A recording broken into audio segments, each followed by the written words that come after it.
right, I want to start by giving all glory, honor, and praise to Yahweh, Bahashim, Yahushua, Bahashim, or Kahakwadash. The honor to the elders and the apostles and teachers, a great millstone that I learned this truth from. Salutation to the elect out there. All right, I want to do a quick lesson. Going into a video I came across, how these Edomites, how they continue to oppress our people. Because why? Our people, rebelled against the Lord by breaking the covenant. So we're under the curses even unto this day. Esau, the so-called white man, continues to rule over us. We're yet this day in our captivity, but it won't be for long. All right, but I'm going to start right here before I play the video to show you some of the oppression that our people still go through, and how these other nations, especially Esau, Edom, continue to hate us. You see, before I play the video, I'm going to start with the scripture right here in Psalms 106. Let's start at verse 40 to get to the point.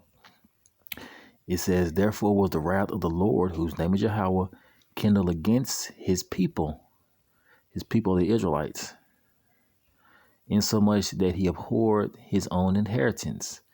Why? Because Israel, if you read above in other books, the Israelites began to do wickedly, you see, following after the way of the heathen, making idols, disobeying the word of the Lord. You see? All right, verse 41, it says, "And he gave them into the hand of the heathen," which we're in the hand of the heathen, even unto this day, which are the other nations, but mainly, Esau, Edom, the so-called white man, these Edomites. That's going to be the heathen, the main heathen nation that's going to be ruling in the last days, until Yahushua comes back and saves the elect. All right, it says, let's read it again. Psalms 106 and 41, it says, "And he gave them into the hand of the heathen, and they that hated them ruled over them." You see? And it happened back then, through the other captivities that the Israelites were in. And it's going on today. Because what does Ecclesiastes say? What has been is that which shall be again. You see? So the other heathen nations ruled over us back then, and they rule over us today. Verse 42, it says, "Their enemies also oppressed them," as you're going to see in the video, "and they were brought into subjection under their hands." You see? By who? Who brought us who brought us into subjection under their hands? The Lord, because we disobeyed his word. All right. Now let's play the video and show you some of the oppression that the so-called blacks experience by these heathens. All right, here we go. So you just waited in the middle of the street? I'm not in the middle of the street. I'm parked on the side. No, that's my parking strip, and you're not on it. Oh, okay. But I don't want you on it. Okay, well, I mean, I can park on the side of the street. Yeah, I just, because this is still the street. Well, kind of half and half. Okay. But, yeah, it's probably better to be on a side street than on a main, this is a main road. Okay, well, I mean, I'm going to be parked here, so. You're going to be parked here? Yeah. Okay. I'll just keep my eye on you then. Okay, All thank right. you. Thanks. Appreciate it.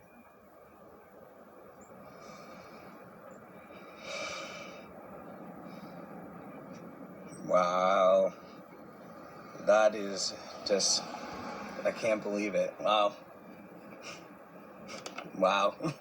I mean, twice in 1 week, you can't make this stuff up. Well, as I've said before,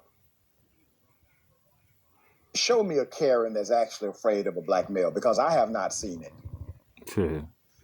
The Karen says that she will be keeping an eye on him. He's not doing anything illegal.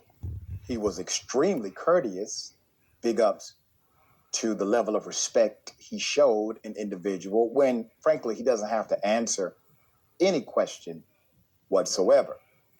Now, the irony is this. He's having, let's just say, one of those weeks, all right?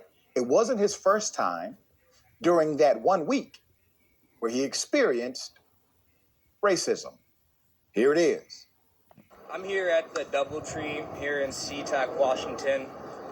My house is completely out of power because of the storm. This is some absolutely racist I just encountered here at the DoubleTree Hotel. What happened was last night we lost power. I have 9-month-old twins. And what happened was we lost power. I booked the hotel room, and then the hotel room was great. So we checked out. Hopefully we had power when we got back home, and unfortunately, no, we didn't have power. So I called back. Long story short, I talked to a woman at the front desk, asked if I could rebook the room. She said, of course, you just have to recheck in at the front desk. The room rate will be $139, yada, yada, yada. And I go to check in, and they say they don't have my reservation, right? Which is, okay, cool, we'll figure it out. Well, then I explained what was told to me, and the coworker leans over to this woman and says, oh, that was Rachel. And I said, I'm sorry? She said, yeah, she doesn't know what she's talking about. Now, here's what I noticed. Number one, he's quite understanding. All right? He's saying, hey, listen, I get it. You're overbooked. That happens. He's actually worked in the industry of service himself. He gets it. And then he makes an honorable request because keep in mind, they have acknowledged, according to the narrative, that one of their employees did, in fact, give him perhaps incorrect information, which means she's acting as an agent of the organization, of the company, meaning the company has provided an inconvenience to the customer, which also means the company should be courteous enough to try and make it right. Here's what happened. I have 9-month-old twins. I understand if you guys can't give me a room, but what can you guys do for me? Do you have a partner hotel that you guys can send me to? Like, please work with me.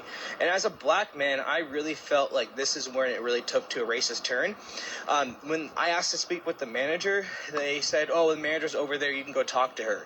And I said, no, I'll wait in line. And then she said, oh, no, you can go ahead and talk to her. And I was like, no, I'll wait here in line while I talk to her.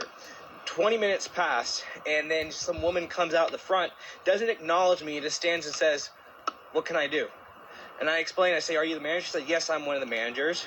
And I explain the whole situation, and she says, okay, well, where's your reservation? And with this most smirky face ever, and I said, I just explained to you what happened. She said, well, we don't book reservations on the phone through the front desk. And I said, okay, I understand that, but at what point do you guys realize that your coworker said the wrong thing? You see, that to me sounds so proper and right, and he's reasonable.